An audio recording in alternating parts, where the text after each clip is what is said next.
Through the darkness of future past, the magician longs to see one chance out between two worlds. Go off with me. It's the Going Off podcast with Rap Critic and Muse. We got a Patreon requested album review this week. We got a guest coming on later. We got a few topics we wanted to talk about first in the wide world of hip hop, so to speak. Dude, fucking Lil Wayne, put the goddamn lean down before you lean into a fucking coffin, man. How fucking old is that guy? No, he's not that old. He's like in his, 30s. He's too old to be doing that shit, though. Yeah, well, yeah, for sure. That's a teenager, 20-year-old's game. Definitely. Shit, drinking fucking lean? What the hell? Drinking Who does he cough think he syrup is at this point? Yeah, it kind of... He's only 34 years old. He's only 34? Yeah, he's not even in his mid to upper 30s yet. You know? Wow, he looks rough. Yeah, well, yeah, because he keeps doing all this shit. You know who he reminds me of? He reminds me of, I think it was HBO did a documentary on a guy, and they called it Ecstasy Dad. Where it was this dad who would buy ecstasy for his teenage, kids, and would, go to raves, and he would, dress like his kids, like he had frosted tips, and he wore the upside-down visor, and the fucking glow sticks and shit. That's who Wayne reminds me of right now. Wayne feels like to be relevant and to be popping with the kids. Hey, what are all the kids doing? Drinking lean? Hey, pass me some my way. It's like, Wayne, you're fucking, multi-millionaire. You don't even need to do this shit. You could fucking retire and you'd be fine. No. I need to impress the kids. I'm 10 years younger than this guy, and I'm telling you, dude, stop trying to be cool. No, but here's the thing people forget. Lil Wayne is a child star. People forget about that. That's true. And the thing about it is, he might have had it rough in his younger years, but he started really getting a big taste of fame before he was 15 and shit. And the reason why I say this is because it's a lot of teen stars kind of go through this sort of problem, but the difference with him is he stayed famous all throughout. I wonder if this is what we have to look forward to from Bieber, or is he past it? I remember he had a rough few years where he was pissing everybody off, and he just seemed like such a oblivious shitheel.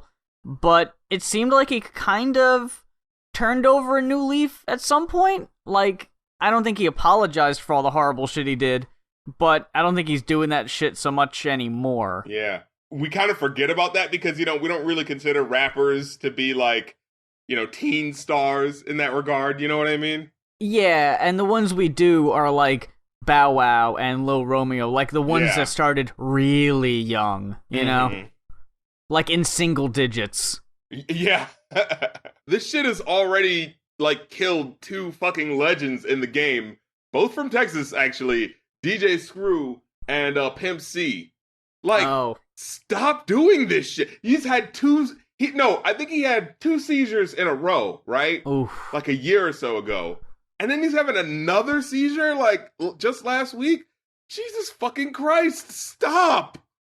Does he have no one around him? Well, that was the point that I was going to get to. The reason why he's not going to stop is that, relating to my point of him being a child star, I don't think ever since he was, legally able to drink, anyone has ever told him no.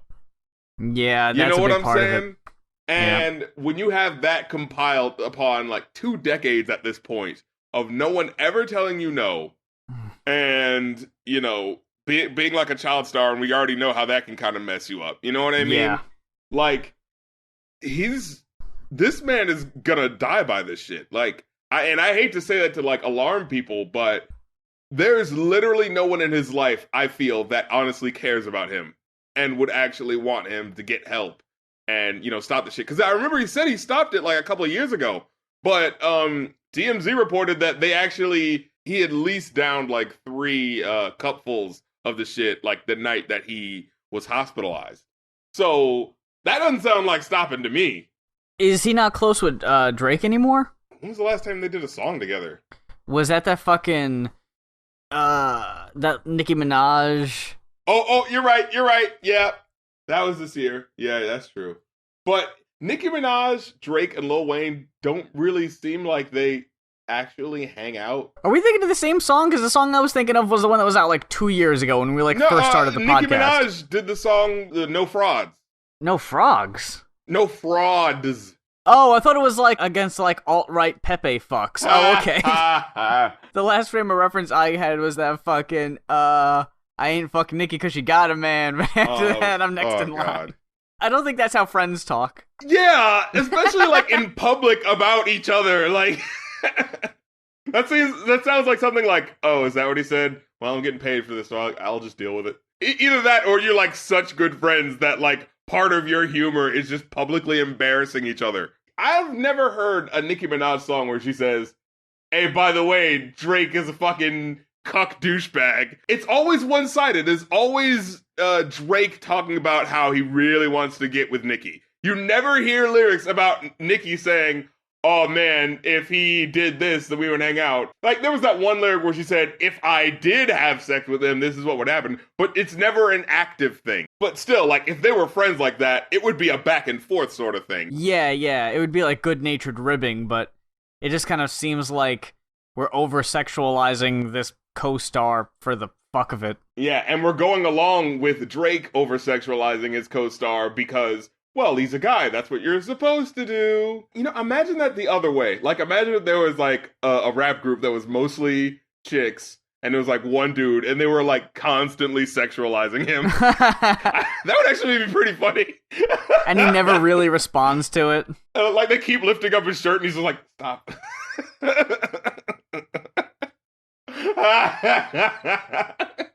I just want to be friends. Can we get more platonic rap relationships? Like, I'm done with the whole will they, won't they bullshit. Like, we don't need any of that. I just want to see, like, a male and female rapper just, like, hanging out at a fucking club, like, toasting to the camera, like, to our success, because we're such good pals. And that's it. That's as far as you know it's ever gonna go, and they're happy with that. You kind of see that with Fat Joe and Remy Ma in a way. Are they not a thing? No, they're not. Okay. As far as, like, I never really hear about it. It's just kind of like, oh, yeah, they're kind of, you know, together from, like, they hung out back in the day and sort of like, oh, here they are now. Like, you know, legends in the game at this point. Oh, okay. Well, then, yeah, I guess that would be a pretty good example of that, then. Another thing that I wanted to talk about this week was Lil Uzi Vert finally dropping, like, an actual video. Yeah, I was so surprised I saw that. I was like, that wasn't fucking out yet? Yeah, exactly. Like, I'm expecting all the comments in the video to be like, oh, good thing he did a music video for the song while it was still popular, herder. As the people do for me every time I put out a review for something that, like, came out, like, less than a month ago. I'm confused. It's like, did they not, like, think that it would do well? I remember when that video first came out, it was just like, I remember looking at it and being like, oh, that's the whole thing? It's just gonna be this? Okay. And I was thinking maybe they just didn't think it was gonna take off like that. And then they're like, whoa, this shit actually took off. Holy God. Well, we don't have a response to it now because we didn't, you know, allocate any funds to, you know, make a music video. You know what I mean? I mean, it was voted Song of the Summer at the VMAs, so maybe they figured, hey, we've been sitting on this video. Yeah. It's obviously hot. And then they did the little animated video, which, if you're not going to put the time in for making an animated video, don't make it. Because I don't know about you, but like the cheaply animated videos, they always look so bad. Because there are some animated videos that look really cool, but the ones that are, like, really cheaply animated, it kind of just looks like you couldn't get the rapper to actually be in a music video. You know what I mean? Are we possibly throwing some shade Snoop's way? Oh, for the Mount Cushmore?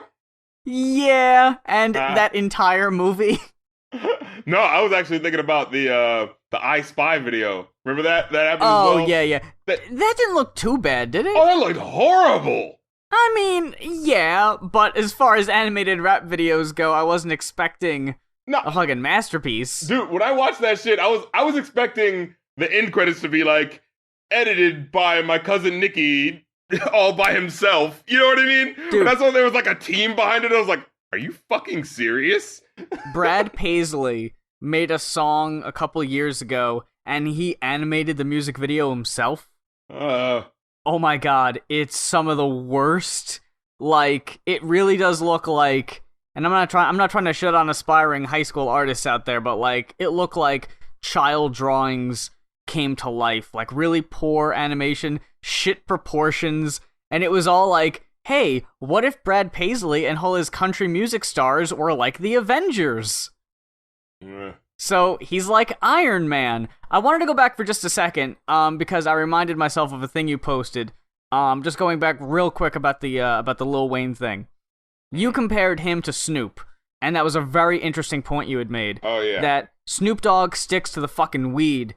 Mm-hmm. And this is exactly why I will forever be for the legalization of marijuana, and I will always say that alcohol and its forms are way more dangerous than smoking pot. And this is a prime example. Yeah, you ain't heard about Snoop Dogg getting no types of seizures in any type of fucking way. And that man's been smoking pot probably longer than Lil Wayne's been alive. If he had a fucking seizure, you'd think that, I don't know, like it would be a government conspiracy, like, someone laced his shit with, I don't know what, but it wouldn't be the fucking pot. And don't get me wrong, I don't drink, I don't really know much about alcohol, but I know lean isn't your standard issue beer alcohol drink. I know it's dangerous as shit. Yeah, it's illegal. You're putting fucking cough syrup in a drink. Yeah, like, you're not supposed to just consume cough syrup. And I'm sorry, I know this was like a big thing with rappers, and they've made it a fucking thing, but drinking cough syrup just sounds like something a fucking 7th grader would do, doesn't it? Yeah, exactly. It's like when I found out that Eminem was doing like whippets in his 40s and shit, like on tours. It's just like, really? Like, you're a fucking adult and it's not the 70s anymore. Like, what are you doing? If I found out that Drake was putting peppermint lip balm on his eyelids to get high, I'd be like, all right. We gotta draw the line somewhere, kids. You have access to actual shit. Stop fucking going to the dollar store for your fucking fix. Like, goddamn, just smoke weed, Jesus. It's legal in states. Yeah. And it's not like you don't have the access to go there. You just fly in a fucking plane and go to wherever, because there's like numerous states now where it's legal. Just fly out there, get some. Oh my god, celebrities, they just put themselves... Just because they can, they just put themselves in fucking harm's way for no goddamn reason. I can understand, like, you're a kid doing this because you have limited access to things and you want to feel like you have some sort of control in your life, so you're doing this thing that's illegal. You know what I mean? If you're a grown-ass man, you have the world at your feet. Why the fuck are you fucking around with this bullshit? But once again, no one around him actually cares about him. I guarantee you. Yeah. No one around him that can do something about it really cares about him, I know Baby doesn't fucking care about him. Yeah, that was the first name that came to mind when you said that. I was like, maybe that was kind of like the catalyst for that. Like, maybe that was kind of what started that whole thing. Going back to it, so there's of course a controversy behind Lil Uzi Vert's new video. And, I kind of like it in a way. I kind of like that there's this completely nothing controversy that people are spinning out of, basically making mountains out of molehills. Because, you know what? That's kind of what hip-hop is. Hip-hop is, I did this shit, but because these people are just scared, they're gonna take it to this extreme. And I just go, you know what? Fuck it. Yeah, I am a devil worshiper. What now, bitch? Because, like, and I thought people were joking, but, like, you see, like, the tone of some of these posts, it kind of looks like, oh my god, like, what the fuck? Lil Uzi Vert versus the devil? What the fuck? It's like, guys, he's fucking with you. We're still on that fucking Illuminati New World Order shit that, like, these artists are part of a bigger picture, and it's like, you gotta realize how fucking stupid you sound when you start saying that shit. I thought we were over this shit in the 90s, like, Jesus. Like, he's getting the fucking Crank That Soulja Boy treatment all over again. Like, oh, it's really some sort of deeper thing. Apparently, the lyrics are, like, in Arabic, right?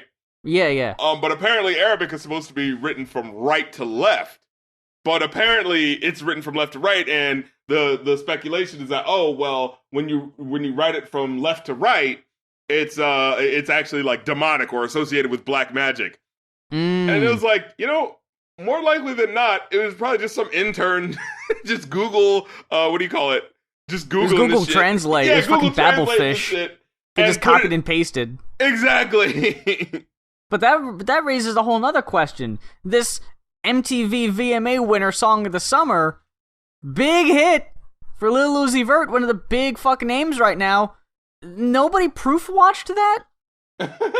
No one could have just looked at it real quick, or they could have got an expert to do it. That's why it probably seems suspect to people, because you would imagine that, I mean, the video looks really fucking good. A lot of effort was put in there. It has really good special effects, like the lightning and shit. The Weeknd seems kind of randomly thrown in there. I wasn't complaining. It looked weird, but I mean, hey, why not? I know it's his free tour, but it just kind of seemed like, yep, and I'm here now. I was like, is that the deal? I was like, are you gonna do anything? Why are you? He just randomly walks around like he has no purpose.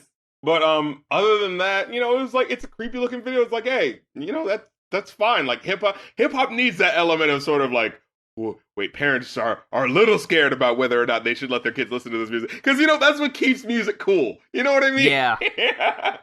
So I'll give him at least that props. Like, yeah, props for still pissing off parents. As soon as the parents start getting down with the new music, it's not cool anymore. That's just how it works. And I'm sorry for any parents who might be listening right now, but that's just how it goes, and you know it, because that shit happened to you. I almost threw away my fucking Eminem CDs because my mom was fine with me listening to it.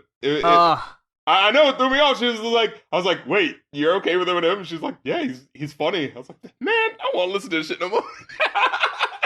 Your mom comes up to you and smacks you with the remote control and says, shut up, you cunt. And you're like, oh no, mom. It's not cool anymore. My mom said cunt. I can't listen to this anymore. This week on the Going Off podcast, we are joined by Danielle Owens-Reed, entrepreneur, activist, all-around awesome person responsible for Radimo. Am I pronouncing that right? It's Radimo. Very close, though. Radimo. Okay. I wasn't sure if it was like a combination of like, this is rad in my opinion, or if it was supposed to be pronounced a different way. Yeah, I mean, it turned into rad in my opinion after we invented the word, which is not a real word. So it really, anything works. So for those at home who may not know, what is Radimo? Well, Radimo is a gender-neutral clothing brand, and I personally curate by like finding vintage pieces, and then I also have other brands that are represented on my site as well. So when you go to the site, you are looking at clothes, but you're not like looking in the men's section or women's section. It's all just clothing, and then you can kind of see each piece styled in a very feminine way, a very masculine way, an androgynous way. So you can see how like pieces of clothing could work with different styles. Yeah.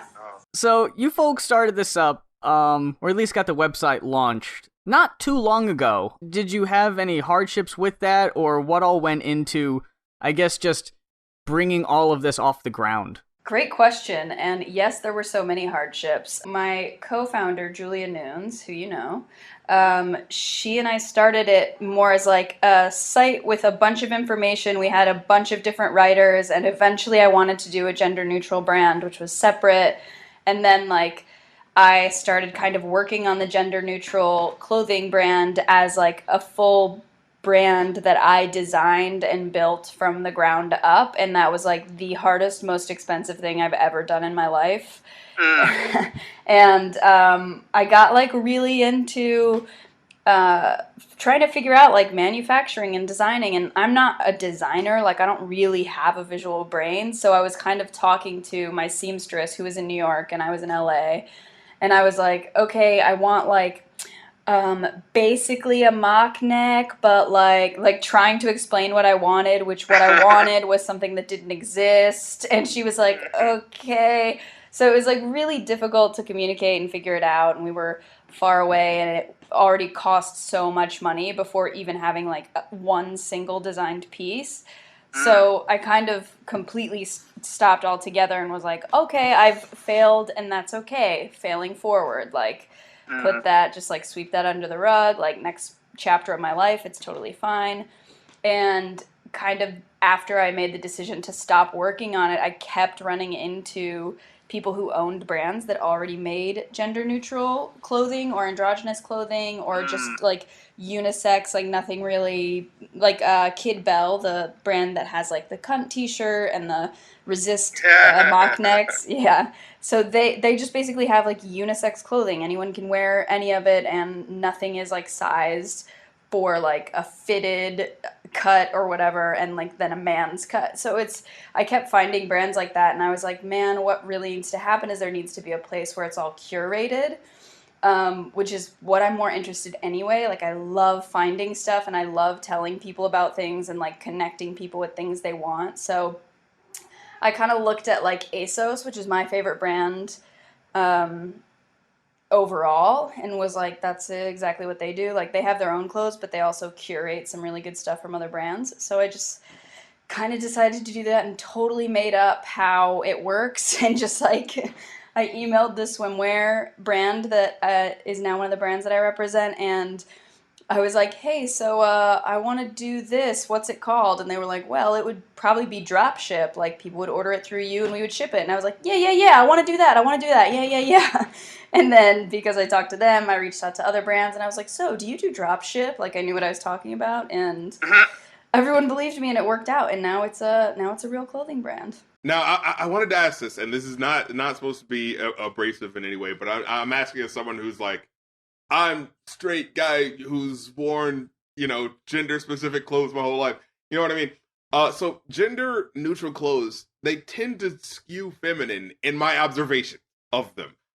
Is that something that I'm detecting because I'm used to seeing this division in clothing, or is there a specific thing that's being done to like offset the gender norms, or is it like just me going like, oh, my brain thinks that should not be like that, or whatever. Like, what do you think? I mean, I think it's a little bit of everything you just mentioned. Like, I definitely have trouble if I look at a piece of clothing and it's on someone who looks really feminine. I'm like, oh, that's too feminine for me. I would never wear that. Like, I don't even think about it outside of the box. Right. The other side of that is there are so many androgynous or tomboy brands that I've been really excited about, and then gone to look at their site, and they're still like way more feminine than they are masculine, and and that doesn't feel like it's in the middle or it's neutral at all to me. Mm-hmm. So I'm still not wearing those brands either, because I tend to dress more like androgynous or masculine. I don't go very femme. Like I wear a lot of pink, but I think I wear it in a more masculine way. Like Cameron. I don't know who that is. Wait, all right, I gotta show you Cameron. Okay. When did Cameron wear pink? I don't think I've ever seen a picture. That was like 2000. I certainly wasn't paying attention to Cameron in 2000. I was 11. Yeah, look. Like, as soon as you search him, the first thing you see is, like, the pink. Wait, let me show you the link. Okay, great. Was he like Amine with yellow, but back then? Oh, I see. Yeah, that's totally your style. Am I wrong? Oh, no, you're absolutely right. I literally have a bucket hoodie. Yeah. Holy shit, awesome. Dude, he's totally rocking Ralphie in Christmas Story. Wow. Bunny costume, at least from the look of it, because it's so fuzzy. This is amazing. I have so many of these looks. He's wearing a purple velour hoodie, and I have one hanging in my closet right now. This is perfect.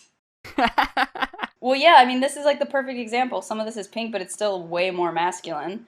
And that's kind of what I was trying to do with the brand, and that's why I don't just like only focus on the things I sell. I also link out to other brands, because for me it was so hard to figure out how I wanted to be presented to the world, because I never really saw anything that looked like me or how I wanted to look. And even though the clothes are out there, like, okay, maybe there's a flannel, but there's still so many feminine looks with flannels, and then I look at it and I'm like, well, that's feminine. I don't know. I don't want to wear it. So that's, yeah. So I guess my answer to your question is it's a little bit of the sexist brainwashing, and a little bit because that's just what's happening, yeah. Like, as someone who knows nothing about design, what are the signifiers of male and female clothing, and how are you like subverting that with your designs? A lot of brands, the way that they do it is they say like women's clothes are very fitted and men's clothes are very boxy. And then with like even big brands where you get t-shirts printed now, they'll have a unisex. Like American Apparel in wholesale, they have like men's, women's, and unisex. And the unisex size tends to be a little more fitted and a little smaller than the men's. but not as fitted and smaller as the women's. So that's like they have this interesting middle ground. And then the brands that I'm working with, Kid Bell, all their stuff is unisex, so it would pretty much follow along that guideline, I think. And then like the swimwear brand, I'm not sure, like the swimwear brand and Tomboy Toes, which is the shoe brand. This is pretty interesting because she basically makes men's shoes fitted for women's feet, which I think it would be the same thing, men's shoes versus like women's shoes. Women's are smaller and like tighter, more fitted, and then men's are like bigger and usually wider, which is interesting to me because I have a couple of like straight guy friends who have been like, I have to wear women's shoes sometimes because I have small feet and like I'm swimming in these dude shoes. So it's really interesting because Tomboy Toes are technically like quote unquote made for women, but like they're not. They're just made for people with feet that are a little smaller and thinner. Like so basically what your style sort of comes down to is like the division should not be male and female because that comes with assumptions of what your size and what your fit is. It should just be, what is your fit? There are some guys who look like Prince, that their fit needs to be the smallest shoe. And yet there are some guys who look like Shaq. Yeah, they need a freaking, car to step in. You know what I mean? Yeah, exactly. That's kind of how I've always felt about it. I mean, like, imagine if there's a pair of jeans that was like, these jeans are for people who have big booties, and then like it doesn't matter if you are feminine or masculine, but you need a little more room in your pants. Like that's, I don't know, that really doesn't. I mean, I guess like people will say like, yeah, but that's women and blah blah blah, but that's like it's such a weird, isolating thing to think because then you have a bunch of dudes who feel really weird because they have to go buy pants in like a section with a bunch of feminine clothing that doesn't feel good to them, and then they feel embarrassed, and then it's just like it's such a weird thing that's even how it started. I mean, I get it, society, etc., but yeah, that's kind of how I feel. Fit versus gender. Are there any items that you kind of wish you could add to it? Like, I remember I was talking to somebody, and there's even a picture on here on the homepage that shows a dude wearing a sort of skirt type deal. Are there items like that, or even just kind of things you've thought of that you haven't yet been able to kind of describe to somebody or design that you would want to carry on the site? Definitely. I mean, I think there's a part of my my personal style, but also just the style that interests me that's a little more like outside of the street style box. Like right now, what I'm doing is kind of like making things as accessible to people as possible. And it's like, I want stuff with like glitter and tulle, like would love to have a tutu, and like there's so much cool stuff that I would want to have, but I just know that it's not, like if I spend my time looking for that perfect thing, it's not going to be as helpful to like a larger, more accessible, bigger audience. And my purpose right now, like while I'm at the stage where I don't have the money to do whatever I want and I have to kind of like gauge what I choose based on like how can I guess in general I want as many people to know about it as possible, and I think reaching more people who are trying to figure out how they want to present, I can reach people who can see that picture of like, I think you're talking about the picture of Dre and he's wearing like a tutu and something on top, and like people will see that picture and be like, whoa, wait a second, that's a style, I can wear that, like I didn't even know I could wear that. And maybe the top is available on the site but the tutu isn't, and so they can go somewhere else and find that. And like I want things to be accessible more so than I want to like have all the clothes that I want in my store, if that makes sense. So like basically like you have a style that you want to perfect for yourself and you want to put that out in hopes that other people will like that too, but you also understand that, other people are going to have their variation of what they want their style to be, and your job, I'm presuming, is to show people that you can have this style that's outside of the norm. Yeah. And yeah, hopefully that'll gravitate towards what you think a style should sort of look like, or help them with what their style could look like given they don't have the limitation of gender expectations for clothing, right? That's exactly right. Yeah. And like if you look at the site, I think I have like 15 different people with 15 totally different styles. Yeah, I'm sorry, I don't want to interrupt, but I that's the thing that I really liked. I love that there was just like all different types of looking people on the site. Like, it just immediately caught my eyes. Like, yeah, you got the dude that's like really strong over there, but then you have that lanky person over here. You have the, you know, like shorter person over here. You know what I mean? Like, as soon as I saw that, I was just like, I am so used to just seeing like the perfect, beautiful people that I'm just like, this really threw me off. And I was just like, I want to see more of this. And I'm sure more people do as well, you know? Yeah, definitely. I mean, that's like, representation is everything. I mean, my models are literally just like my closest friends. I think in another interview, I was like, basically, you're looking at a picture of my emergency contact list. Like, they're just all my closest friends who literally with 3 days notice were like, yeah, of course I'll show up for you. You're like, you mean everything to me. And I'm like, great, thanks guys. But yeah, I mean, representation is everything, and it's not just, it's like amazing that, you know, I have a trans guy, and I have my friend Allie's non-binary, and then my friend Gabby, who's like a plus-size fashion icon, and like, there are people who are different race and different genders, but like, the different styles is important too. Like, every single person dresses totally differently, and that's like, it would be ridiculous for me to be like, okay, well, this is my androgynous brand for androgynous thin white people. Here are all the androgynous thin white people who fit in my clothes. Like, that just isn't what I'm trying to do, which, like, I'm sure plenty of people are doing that still, even though I like to pretend that everyone's trying not to. But, like, I don't know. In my mind, I'm like, why isn't every brand doing that? I have another question. You have a shirt that just says cunt on it. Yes. First of all, they're sold out, which, goddamn it.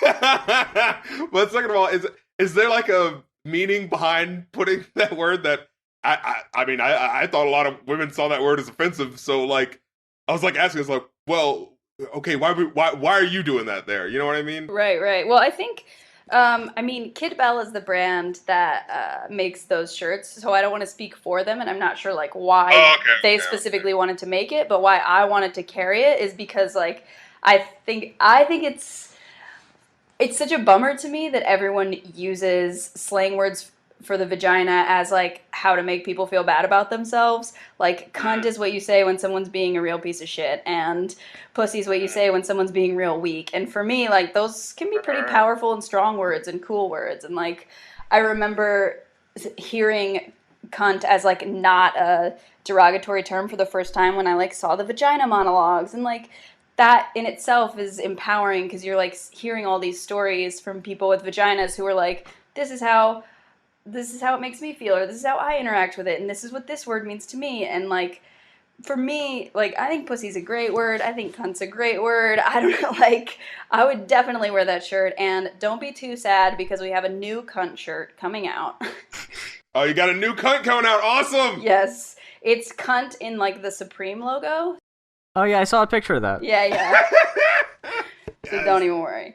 This is just something I wanted to mention on the show because on one hand you got dudes like Chance the Rapper and Jaden Smith making it cool, kind of showing like, dude, these are huge names and they're bringing the style to the forefront and making it more accessible, especially in hip-hop where there's still such a stigma against, you know, about gay people in general. There's still a stigma there. Weak people, like, you have to have this tough persona, and we're getting so many people out there now like Lil Uzi Vert and Lil Yachty and Chance the Rapper and Amine, who are presenting this kind of like, you know, more reserved, chill style. But something I heard on the radio recently, and it's become a trend I've noticed in country music, specifically bro country, is they all have these love songs where they're all talking about, man, I love a girl in a baseball cap, in a t-shirt and whatever. And it's like,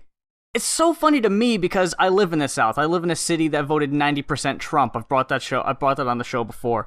So when I hear something like that on country music, and it's like, that's a very interesting double standard here, where in North Carolina we just had HB2 pass, half repealed, half not, to where people are still up in arms about the possibility of seeing a quote-unquote phantom man in a dress in their bathroom, but then you're like, hey, but I'm really down with a girl wearing what is typically, what is seen as, like, men's fashion. So, I just find that double standard so fascinating that still exists. Yeah, I do too. I mean, country music is so hard. I'm from the South. I'm from South Carolina. Oh, wow. Thank you. I definitely feel for you. I moved down here to North Carolina when I was like 13. Yeah, so we've definitely felt all that. Yeah, my entire mom's side of the family is from Rowan County, North Carolina, and I grew up kind of around Myrtle Beach and then a little around Charleston in South Carolina, and went to school upstate, like closer to Charlotte, North Carolina. So I've had like all of the Southern experiences. Wow. Yeah, it's intense. And like, I have family members who are Trump supporters, and I have family members who are really conservative, and it's just like, it's all there. And I find it really interesting too, especially with country music. And I don't know if you guys are into Casey Musgraves. I've heard a few of her songs, and they're pretty cool.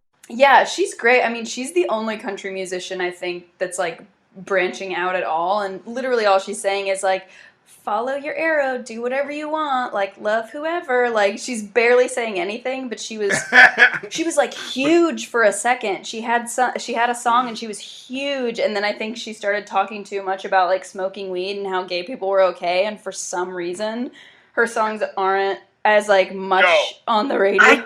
I can't figure out why. It's the Dixie Chicks all over again, bro. They talk a little bit of mess about Bush, and all of a sudden their audience is like, nah, we ain't trying to hear that shit no more. Yeah, I know, right?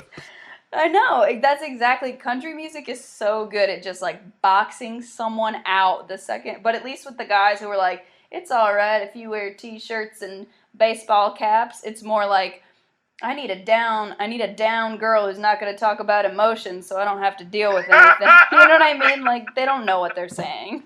They're just like being dudes, not respecting women, etc. It's funny because I didn't even think of that type of coded language, because what Darren was saying was that, and I don't even know if this is how it is now. I remember this is how it used to be back in the day, real big, where when they were talking about women wearing t-shirts or whatever, it would be like wearing my t-shirt, and it was like, man, like almost like you are my property, you look really good in my clothes. I don't even know if it's that point anymore, but I didn't even think about like, man, I want you to be more dude-like because I know you're not gonna bring me down and talk about all the shit that I don't want to hear. Never even thought about that. I don't think it's like an active thing. I think it's sort of a subconscious thing. You know what I mean? I don't think it's like that. I am thinking of a person who will do this for me. No, but I think that's sort of like how that ideology manifests itself. Oh, you know what I mean? Totally. Yeah, I feel like there's so much of that. I mean, if you like, I like to think about it in terms of relationships. Like every single relationship you see on TV, the people hate each other.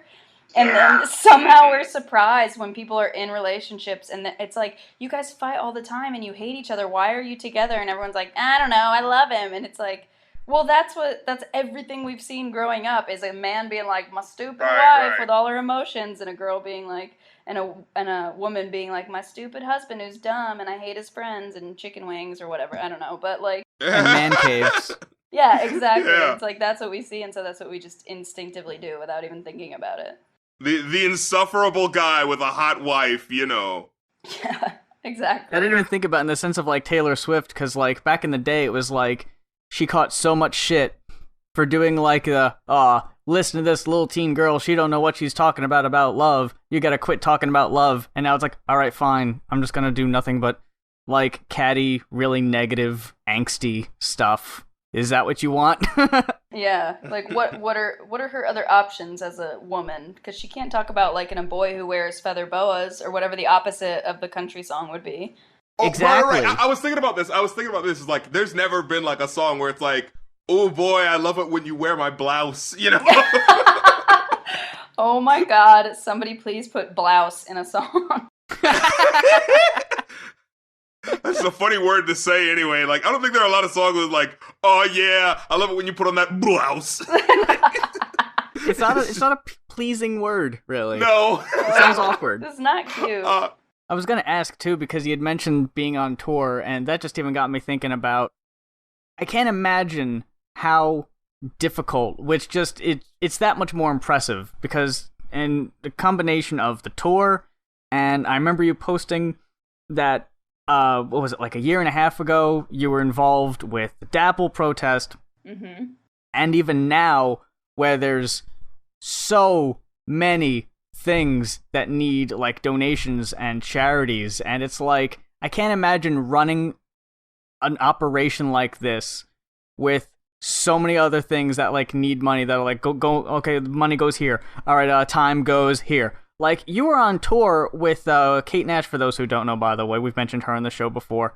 And how long was that? Even that was like close to a year, maybe half a year. Well, it's I've been with her on a couple of different things. So I basically, to point to your like working on DAPL and all these other causes, after the election, Kate like hit me up and was like, hey, we need to be friends because we got to change the world. And I was like, great, okay.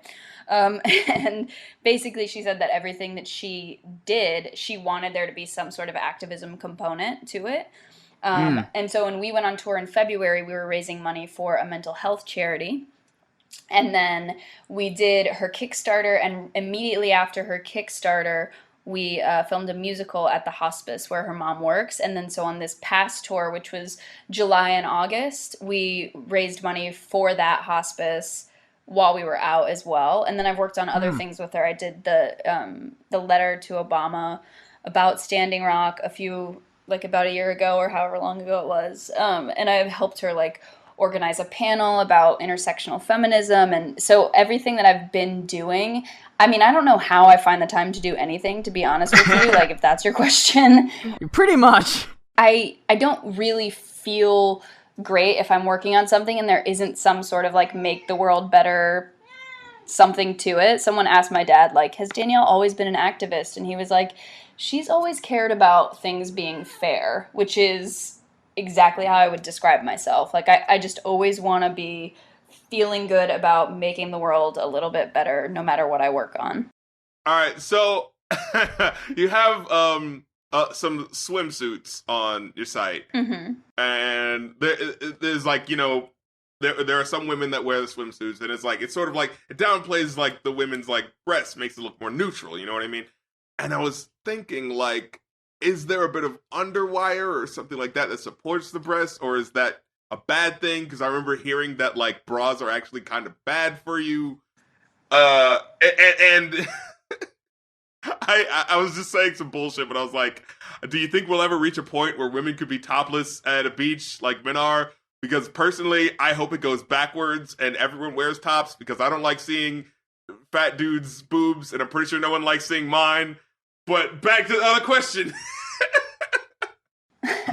Well, okay, so the compression, I don't know actually what's in. I have actually 2 of the Outplay swimsuits because I accidentally dyed one of mine by washing one of my pink things. The compression, I'm not sure how it works. There's no underwire, but it's like the fabric thickness is like stretchy, but it can still compress your chest. And then I think like for people who have bigger chests and they like don't want that to be the focus of their body, it's nice because like you have just the regular one, and then you have low compression, and then you have high compression. So they have the opportunity to decide like whether, I mean, you called it neutral, which is like cool, whether they want to look like completely neutral or it just like depends, but it's not, there's no like underwire. I don't know how, like what it actually is in the fabric that does that, and that's really interesting.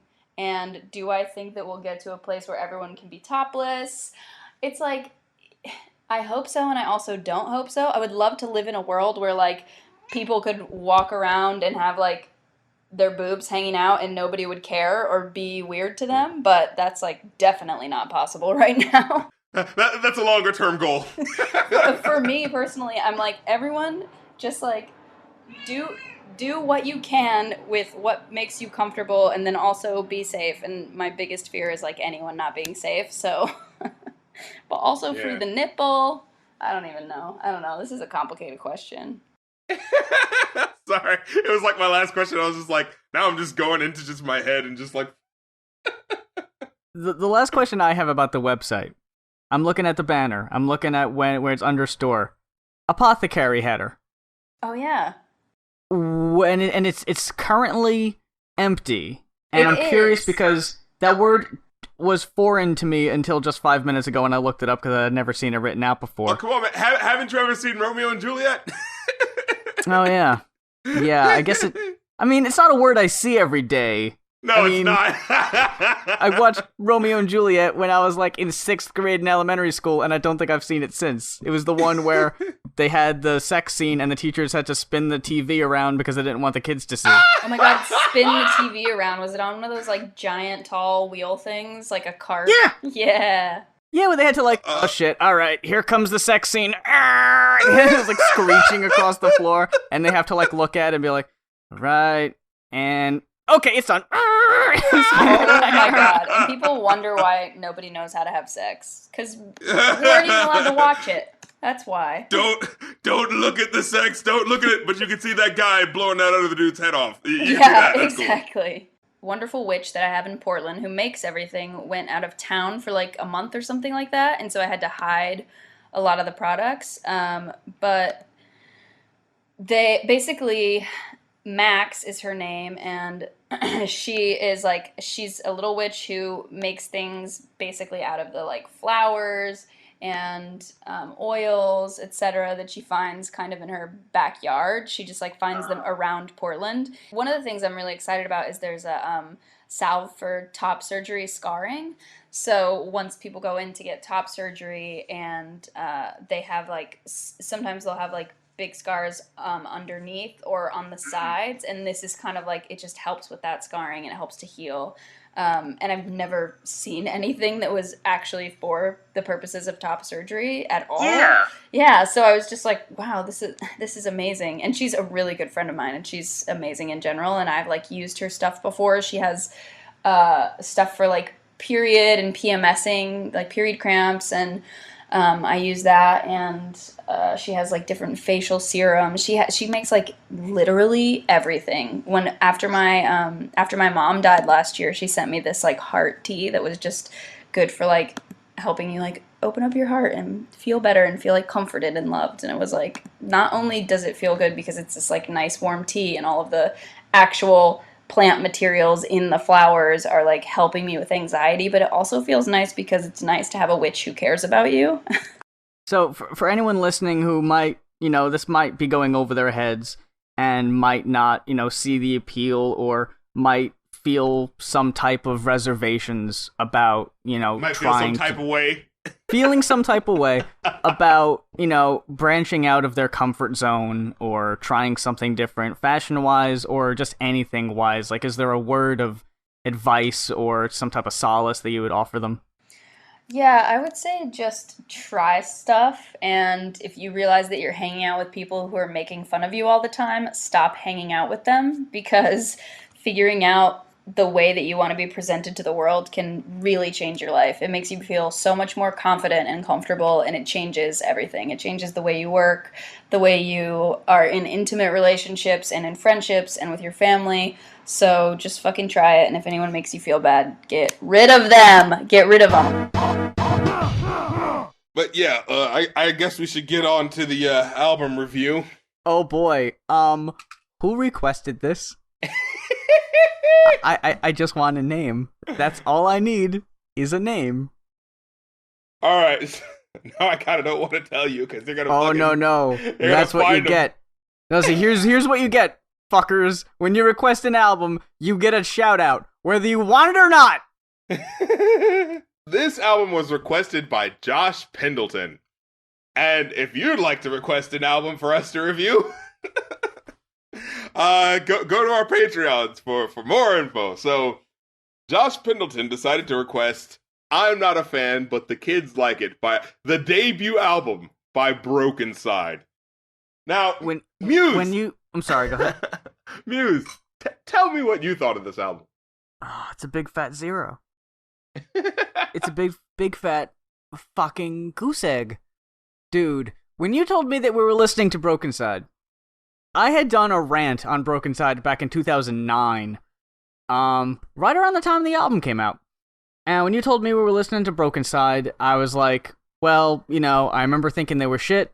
It's been, 6 years since I've even listened to Broken Side. What album is it? And then when you told me it was the debut, it's like, the only one I'm familiar with. It's the one that came out in 2009. And there's a lot of music from 2009, like Kesha and Lady Gaga, and even some Justin Bieber songs, where at the time, I was really suspect. I criticized them very heavily. I thought they were shit. I go back, and I find myself enjoying a good bit of them. Fuck no. Not fuck all with Broken Side. This is the worst thing we've ever listened to on this show. Worse than Young Thug. Worse than Lil B. Yes. Oh. Worse than Hoodie Allen. Worse than that one guy who requested his own album that one time. The absolute goddamn worst. I was able to listen to almost 3 hours of Lil B. Remember that. It was at least tolerable. I'm not going to apologize for this, but some of these songs I wasn't able to listen to the whole way through. I couldn't do it. I find myself listen first verse, chorus. All right, I've heard enough. Next. This album is over an hour. Fuck you. A goddamn hour of Broken Side.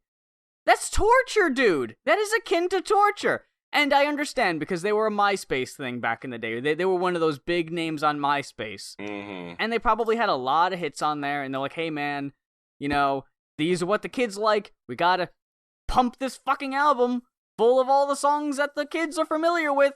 If your album goes out of its way to at one point acknowledge how shit it is, it's not any fucking good, dude. That bonus track that at the end of it, it's got like the record executive, and he's like, what the fuck was I thinking? Signing Broken Side. This shit's trash. This shit's garbage. No good album ever comes out and says that it's bad.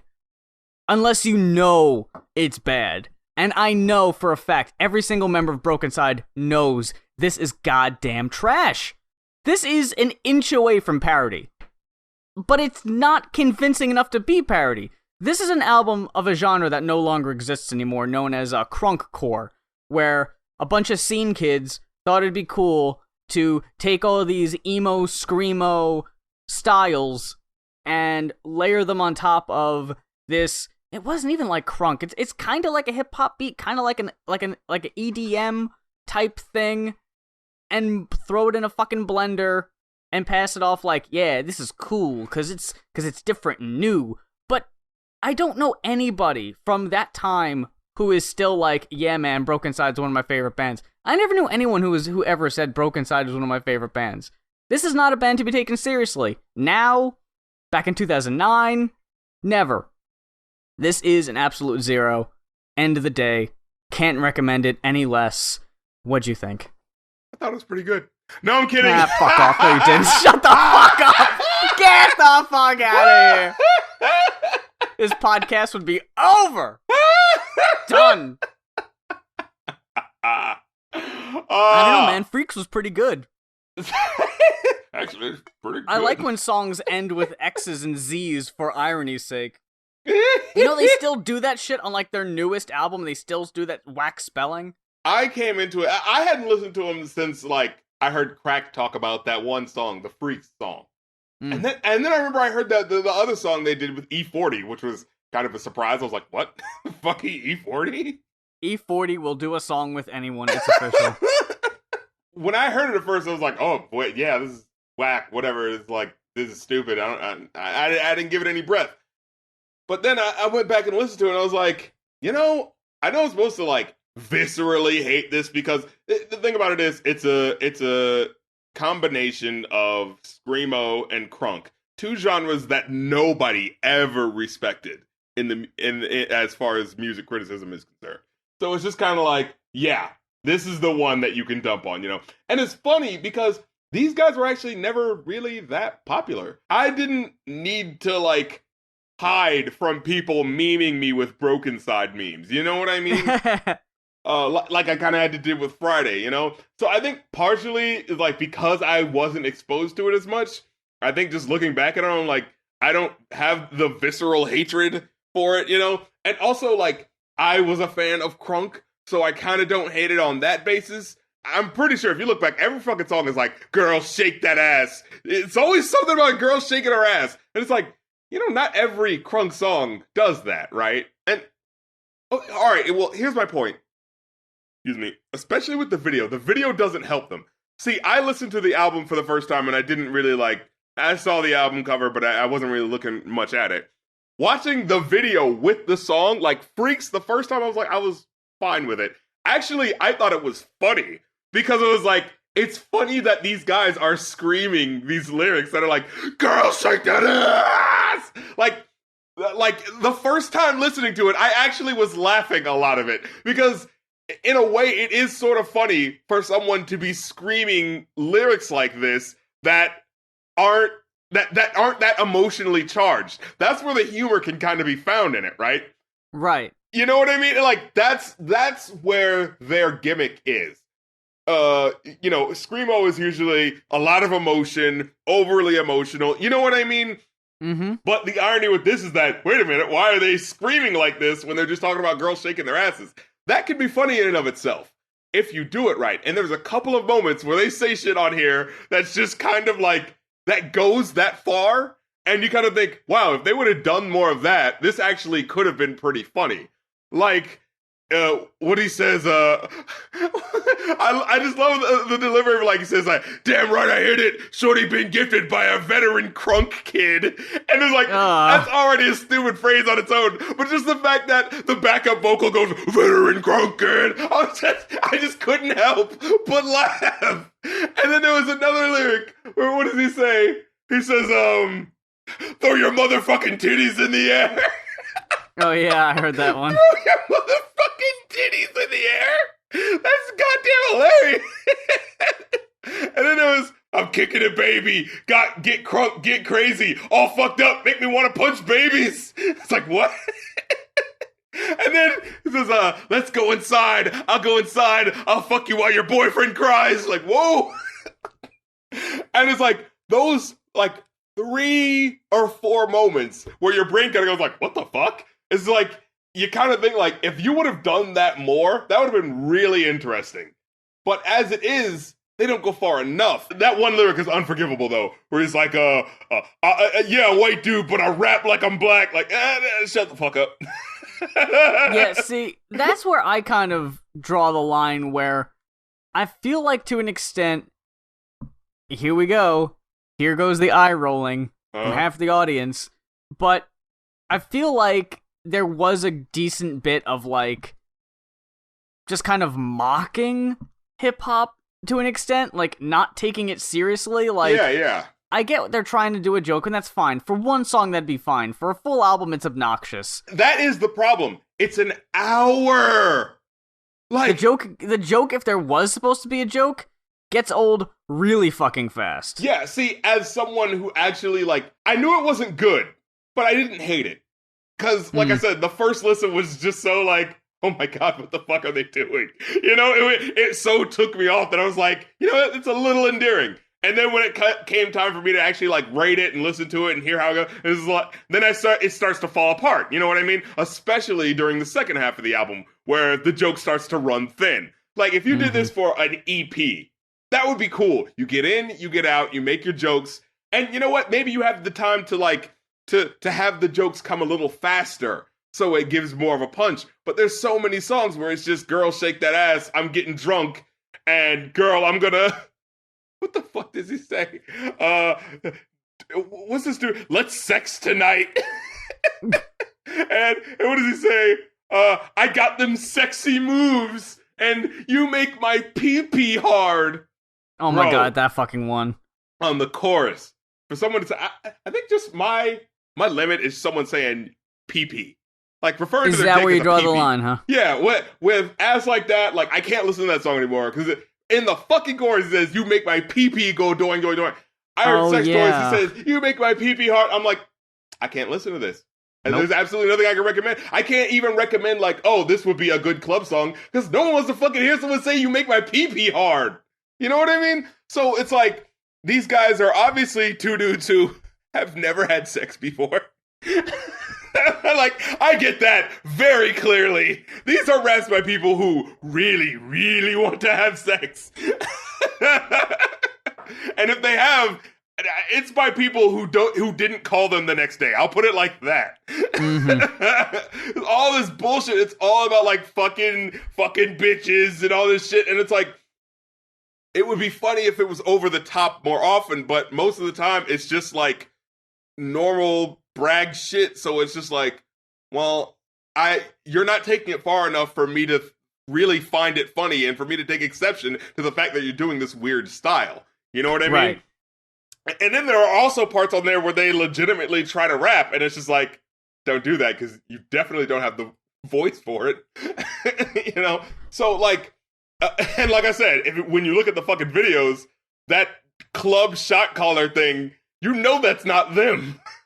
There are so many dissonances that don't come full all the way back around to really making it a parody that it just comes off as a failure of parody. You know what I mean? When you got these two guys, you know, shake that ass and doing all this shit, I don't understand what the audience is supposed to be exactly. Because they're like 13-year-old girls aren't listening to this. Fans of Crunk aren't going to listen to this.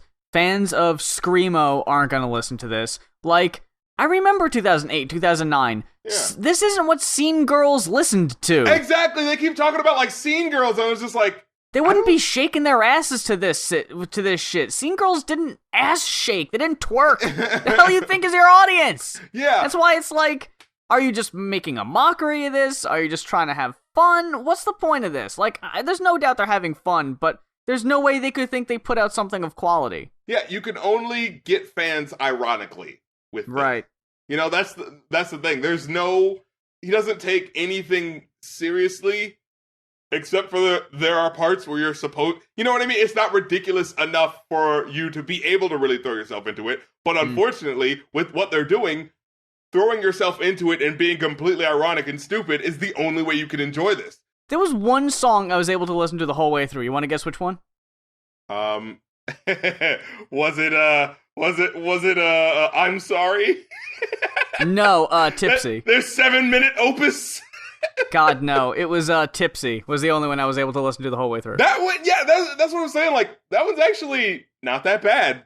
Like, it wasn't good. It has the high energy that you would expect from, like, a club song. And if you're not really listening to the lyrics, like, I can see you, like, possibly enjoying it. Like I said, if you put it in a mix with a bunch of other songs, you know what I mean? Right, yeah. But yeah, you know what they remind me of? They remind me of early Kesha and 303. And I looked it up. It's like, now when I heard about 303, I think it was after they did their whatever Screamo shit, but it was when they were doing the pop shit. You know what I mean? Yeah. And it's just like, that sort of like, we're stupid, douchey white kids, you know, making this music and you don't take us seriously. But I gotta say, I at least, like, what I could say about Broken Side was, at least it sounded interesting, like, on the first listen. 303, I don't need to ever hear that shit for the rest of my life. And you don't ever hear anyone talk about them ever again, so, you know, I kind of feel bad that I'm actually might be giving them Google searches right now for people being like, wait, who are they again? But they were pretty big for a while, and they did not need to be.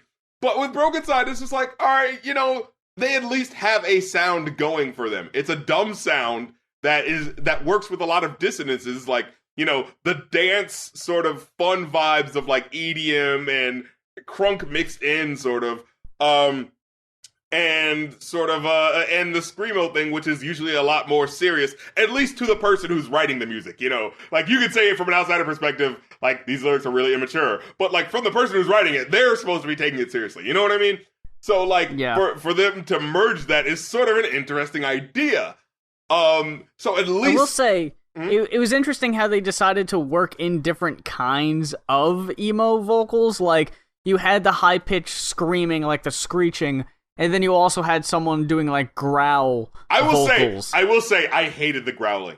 I mean, yeah, it was all absolutely terrible. I don't know which I hated more, the growling or the screeching, but to put them both on the same song was, like, kind of weird. Like, that was the one thing where I was like, that's an odd choice. The screeching needed to be pulled back a bit. Like, if they would have used it sparingly at certain points, like, okay, use it a lot for the first song because that's getting you into it. But if you just used it to, like, punctuate certain really stupid lines, that would have made the songs work. You know what I mean?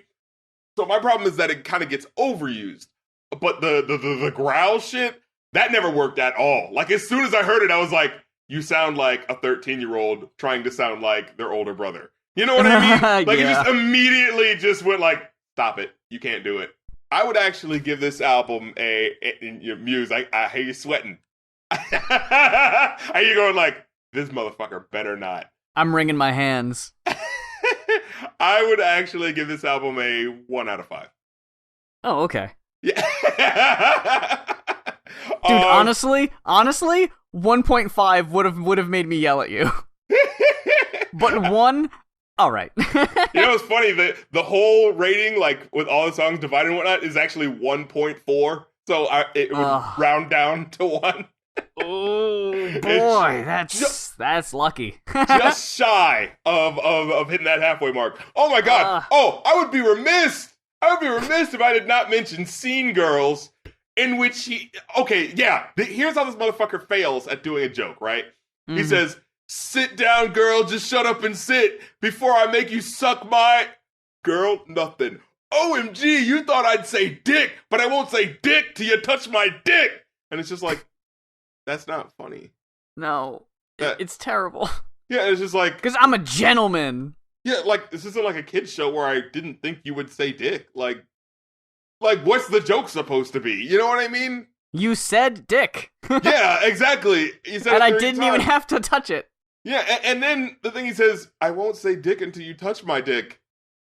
Why? Like, that's not a scenario. Like, I want you to touch my, I don't want to say it. And then she does do like, dick! Like, what? Dick! That's not reality. That's not how life works. So that's just a stupid line, you know what I mean? Like, it's one of those, this is supposed to be a setup to a subversion of what you thought was going to happen, but what I thought was going to happen, like, there's not really anything I was expecting. Like, it's funny when Eminem did, like, a sort of word that wasn't there thing, where, like, when he says I drink more liquor to fuck you up quicker than you'd want to fuck me up for saying the word. Like, that's funny, because you know he's not going to say it, but he's leading all the way up to it. That's what's funny about it. With this, it's like, I didn't think you wouldn't say the word dick. Like, this whole album, you've been cursing, so what are you talking about? You know what I mean? That wraps it up for this week's episode of the Going Off Podcast. Thank you very much for listening. Thank you very much to Danielle Owens-Reed from Redimo.la for joining us on the show this week and talking about her website.